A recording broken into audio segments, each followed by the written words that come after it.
let's rewind the clock a little bit back to 2021. Four dudes in collaboration with The Time Studios, which is a film company related to Time magazine, ended up having a fantastic idea to create a map commemorating Martin Luther King's accomplishments. They thought to themselves, we'll recreate the exact location where he gave his iconic speech back in 1963. It became so big that even the official PlayStation YouTube account made an entire video advertising the event, only for them failing to foresee that Fortnite is full of just absolute degenerates with a wide array of emotes and skins. This is the story of that time Epic Games decided to have a Martin Luther King Jr. event inside of Fortnite. Before we continue the video, hi, my name is Big Papa Tess, and I like to talk about things I find funny. If you find me even remotely funny, then why not give me a like and a sub? It's a small thing for you, but massively helps me out. Thank you, and back to the video. So let's start off with the four people that ended up making this entire thing possible. First one was Chase Jackman, who is a creator who specializes in scenery, XWDFR,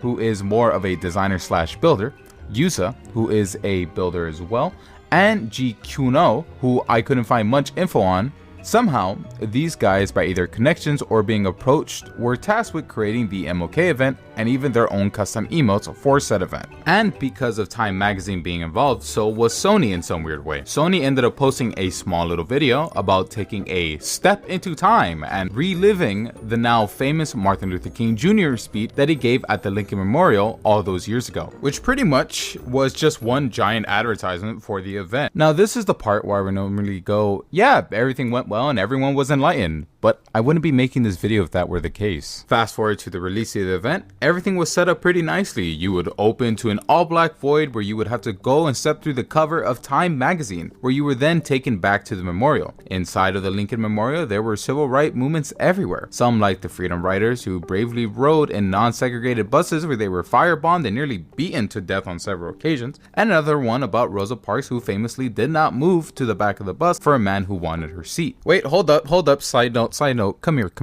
I want you to get closer. Do you want to know something funny? Rosa Parks' husband actually owned the car at the time, and if you don't believe me, that's actually true. Go look it up. You were also able to use emotes created by the four builders, but they forgot one crucial thing. Although you were able to use the emotes specifically created for the event, they forgot to turn off the use of all emotes.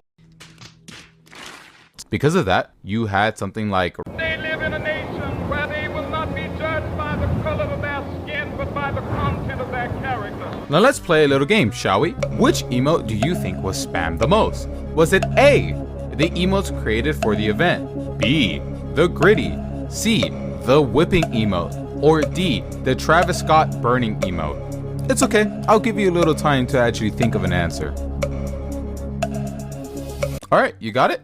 If you guess either C or D, you'd be correct, you sick fuck. Because they forgot to disable all emotes but theirs, a bunch of people who bought the Catwoman whip cracking emote would specifically spam it every single time Martin Luther King was talking. I'm genuinely surprised nobody saw it sooner. So obviously, Epic Games took action and immediately disabled the emotes, except the 8 that were made for the event. But there was an easy workaround that people actually found out, where you could just remap the buttons to the locker emotes, which would allow them to do whatever emote they wanted. On top of that, later it was discovered that due to a licensing deal that they just had with DC Comics because of a Wonder Woman crossover, all DC emotes that were a part of the package couldn't be disabled. Would you like to guess what was part of the package? Yep, the infamous whip cracking emote. So people continue to go ahead and spam the emotes to their heart's content. So because of that absolute dumpster fire that was the event, even the daughter of MLK and the MLK Jr. Center ended up distancing themselves from all of this together. You know, shit has hit the fan when even Homeboy's daughter had to make an official statement on Twitter. She ended up quote tweeting the Martin Luther King Jr. Center tweet, where it said, "The King Center does not license Dr. King's intellectual property, and therefore was not involved in any decisions concerning the endeavor with Time Inc. and PlayStation/Fortnite. These licensing decisions are made by Intellectual Properties Management, IPM, #MLK. She quote tweeted and said, "Decisions around licensing my father's intellectual property are outside of my personal purview." Honestly, who would have thought that the game with a demographic of mainly preteens and teenagers don't give a fly about politics? Crazy, I know. Also, on another side note, this isn't even their first time doing this. Back when the BLM movements were starting, Fortnite decided to have an event containing 4 influential black artists, one of them being Killer Mike from Run the Jewels and his own solo stuff. But the difference here that happened with this event is that there was a vending machine not too far from the screen that the event was being played on that had the ability to buy tomatoes. So, theoretically, you could buy an infinite amount of tomatoes and just throw them at the screen. And guess what? That's exactly what people did.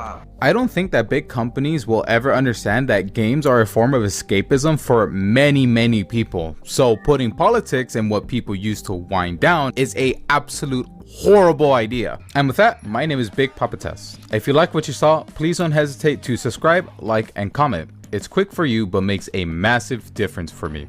Have a good one and take care. Bye-bye.